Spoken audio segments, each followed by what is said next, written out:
मैं आज आप सब के साथ भारतीय सेना के एयर डिफेंस मेजर्स जो कि हमने इंडियन एयरफोर्स के साथ मिलजुल कर तालमेल में लिए, उसके बारे में कुछ बातचीत करूंगा।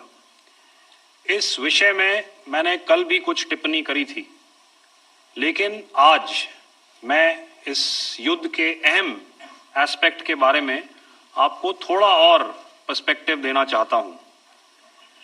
हमें एयर डिफेंस ऑपरेशन सिंदूर के एयर डिफेंस की कार्रवाई को एक कॉन्टेक्स्ट में समझने की आवश्यकता है।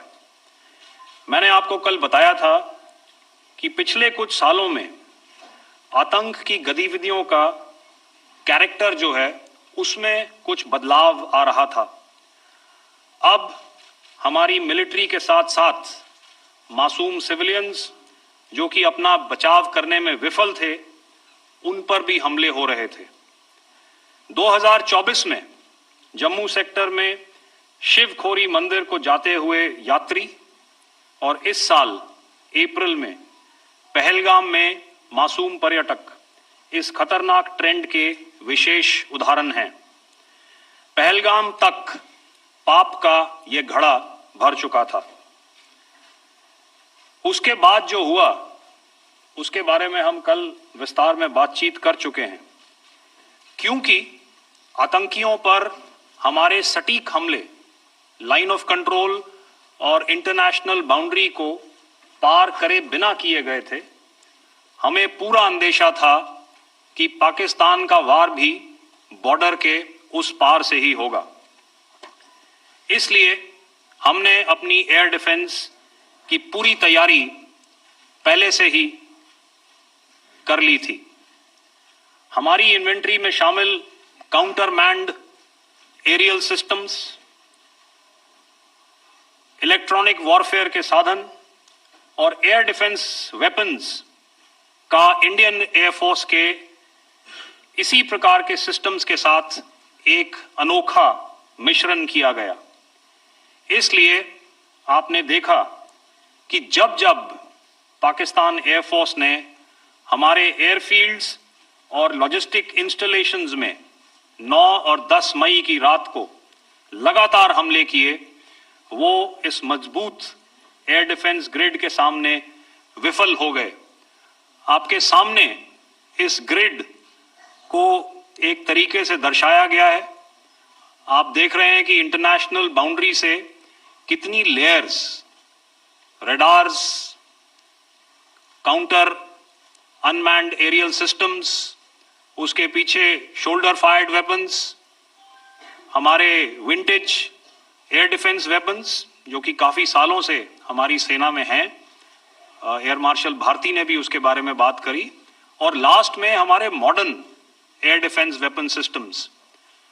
तो कोई मौका नहीं था कि पाकिस्तान एयरफोर्स ये मल्टी टीयर डिफेंस को पार करके पीछे हमारी एयरफील्ड्स या लॉजिस्टिक इंस्टॉलेशंस को टारगेट कर पाए। ये जो डायग्राम आप अपने सामने देख रहे हैं, ये मुझे एक इंसिडेंट की याद दिला रहा है।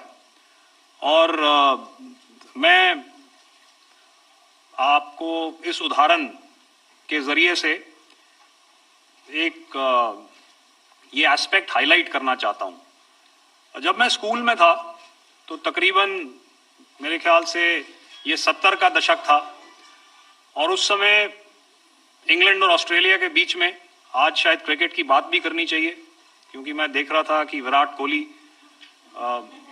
ने टेस्ट क्रिकेट से रिटायरमेंट ले ली। कई भारतीयों की तरह वो मेरे भी फेवरेट क्रिकेटर हैं। तो 70 के दशक में ऑस्ट्रेलिया और इंग्लैंड की फेमस एशेज सीरीज चल रही थी, और उस समय ऑस्ट्रेलिया के दो बहुत तेज गेंदबाज जो कि क्रिकेट हिस्ट्री में बड़ा उनका नाम है, जेफ थॉमसन और डेनिस लिली, उन्होंने अंग्रेजी बैट्समैन और उनकी बैटिंग लाइनअप को तहस नहस कर दिया था। और ऑस्ट्रेलियंस ने उस समय एक कहावत निकाली थी, that from ashes to ashes and from dust to dust, if Thomo don't get here, then Lily surely must. और अगर आप इस लेयर को देखें तो आप समझ जाएंगे कि मैं आपको क्या बताने की कोशिश कर रहा हूं। तो अगर आप सारे सिस्टम्स को पार कर भी गए तो आपको फिर भी एयरफील्ड या लॉजिस्टिक इंस्टॉलेशन या जो भी चीज को आप टारगेट कर रहे हैं उसमें पहुंचने से पहले कोई ना कोई इस लेयर्ड ग्रिड का सिस्टम जरूर गिरा देगा। जो दुर्दशा कल आपने पाकिस्तान एयरफील्ड्स की देखी और शायद आज भी एयर मार्शल भारती की प्रेजेंटेशन में, हमारी एयरफील्ड्स हर प्रकार से ऑपरेशनल हैं।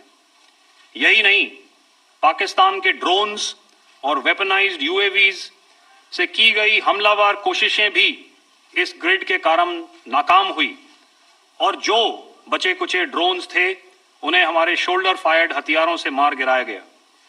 मैं यहां पर अपनी बॉर्डर सिक्योरिटी फोर्स की भी सराहना करना चाहता हूं।